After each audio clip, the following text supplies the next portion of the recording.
প্রিয় শিক্ষার্থীগণ, শিক্ষাগৃহ চ্যানেলে তোমাদের স্বাগত।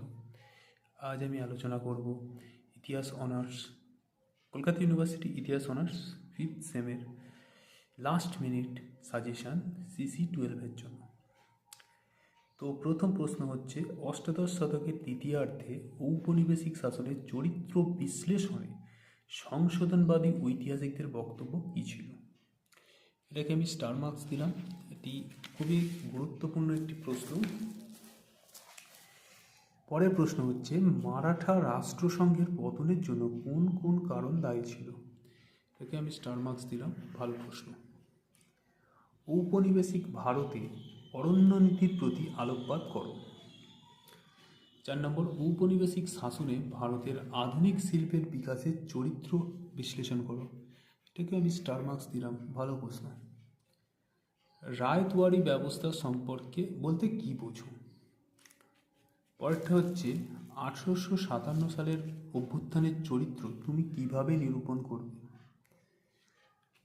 এটা আমি স্টার মার্কস দিলাম, ভালো গুরুত্বপূর্ণ প্রশ্ন। এবং আমি বলতে চাইছি, এই রায়তওয়ারি ব্যবস্থার প্রশ্নের অথবা যদি কোনো প্রশ্ন আছে সেটা হচ্ছে, রায়তওয়ারি ব্যবস্থা কি দক্ষিণ ভারতের গ্রামীণ সমাজের গুণগত পরিবর্তন ঘটিয়েছিল? এই দুটো প্রশ্নের উত্তর একই। ওটা হচ্ছে, চিরস্থায়ী বন্দোবস্ত প্রবর্তনের কারণ কী ছিল? এই ব্যবস্থা কি তার উদ্দেশ্য সাধন করতে সফল হয়েছিল? এটাকে আমি স্টার মার্ক দিয়ে রাখলাম। ওয়াহাবি কাদের বলা হতো? এই আন্দোলনের একটি সংক্ষিপ্ত বিবরণ দাও। এটাকে আমি স্টার মার্কস এই জন্যই দিলাম, এই প্রশ্নটি করে রাখলে তোমরা DSE A1-এ যেটা বাংলার পেপার আছে সেখানের উত্তরটাও করতে পারবে। প্রাচ্য ও পাশ্চাত্য দ্বন্দ্ব বলতে কি বোঝো? এটা হচ্ছে 10 নম্বর, এটা অথবা প্রশ্ন নয়। প্রাচ্যবাদ ও হিতবাদ কিভাবে ঔপনিবেশিক শাসননীতিকে প্রভাবিত করেছিল? 11 নম্বর প্রশ্ন হচ্ছে, 19 শতকের বাংলার রাজনৈতিক সমাজ সাংস্কৃতিক আবহে নব্যবঙ্গ আন্দোলনের ভূমিকা আলোচনা করো। এটাকে আমি স্টার মার্কস দিয়ে রাখলাম। তো আমি এই কটা প্রশ্ন দিলাম, যে এই কটা প্রশ্ন স্টার মার্কস দিলাম, যাদের এই মুহূর্তে সময়ের অভাবে এই প্রশ্নগুলো হয়ে ওঠেনি তারা এই প্রশ্নের উত্তরগুলো করে নাও। আমি এইটুকু আশাবাদী যে তোমরা পরীক্ষায় এর মধ্যে থেকে 3টে 10 মার্কস পেয়ে যাবে। তো আমি এর মানে এই বলছি না যে বাকিগুলো ইম্পর্টেন্ট নয়। তো প্রশ্ন যদি কঠিন হয় তখন বাকিগুলো করে যাওয়া উচিত। তো তোমরা চেষ্টা করো সবগুলোই করে যাওয়ার। তবে যাদের কাছে একেবারে সময় খুবই অল্প আছে এবং কিছুই হয়ে ওঠেনি তাদের জন্য এই ভিডিওটা খুবই গুরুত্বপূর্ণ। এবার চলে যাই 5 নম্বরের প্রশ্ন। 1 নম্বর, 1765 খ্রিস্টাব্দে দেওয়ানি হস্তান্তরের তাৎপর্য বিশ্লেষণ করো। এটা খুবই গুরুত্বপূর্ণ। সন্ন্যাসী ফকির বিদ্রোহ, টিকা, এটা একটা ভালো প্রশ্ন।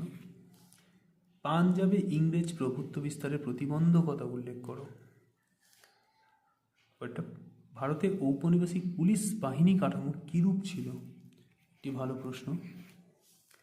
উডের ডেসপ্যাচ সম্পর্কে টিকা লেখো। 1773 খ্রিস্টাব্দের রেগুলেটিং অ্যাক্টের গুরুত্ব কী ছিল? একটি ভালো প্রশ্ন। সম্পদের নির্গমন সম্পর্কে একটা টিকা লেখো। সম্পদের নির্গমন বলতে কি বোঝো? ওয়াহাবি আন্দোলনের প্রকৃতি। তো ওয়াহাবি আন্দোলনের প্রকৃতি গুরুত্বপূর্ণ। তো ওয়াহাবি আন্দোলন যদি তোমরা করে থাকো তাহলে অবশ্যই, এখানে আমি বড় প্রশ্নে দিয়েছি যে ওয়াহাবি আন্দোলন, তো এটা থেকে যদি করো তাহলে অবশ্যই এই প্রশ্নটা তোমাদের আলাদা করে করতে লাগবে না। পরের প্রশ্ন, হায়দ্রাবাদকে উত্তরসূরি রাজ্য আখ্যা দেওয়া হয় কেন? পরের প্রশ্ন, বাংলার অর্থনীতিকে 1770 খ্রিস্টাব্দের মন্বন্তর কিভাবে প্রভাবিত করেছিল? খুবই ভালো একটি প্রশ্ন। পরের প্রশ্ন, কর্নওয়ালিস কোড বলতে কী বোঝো? একটি ভালো প্রশ্ন। লর্ড ডালহৌসি শর্তবিলোপ নীতির প্রয়োগ ও অভিঘাত বিশ্লেষণ করো। এটি ভালো প্রশ্ন। আর হচ্ছে মেকলেভিনি কি? যেগুলো আমি স্টার মার্কস দিলাম সেই প্রশ্নগুলো অবশ্যই করে যাও। এগুলো খুবই গুরুত্বপূর্ণ একটি প্রশ্ন।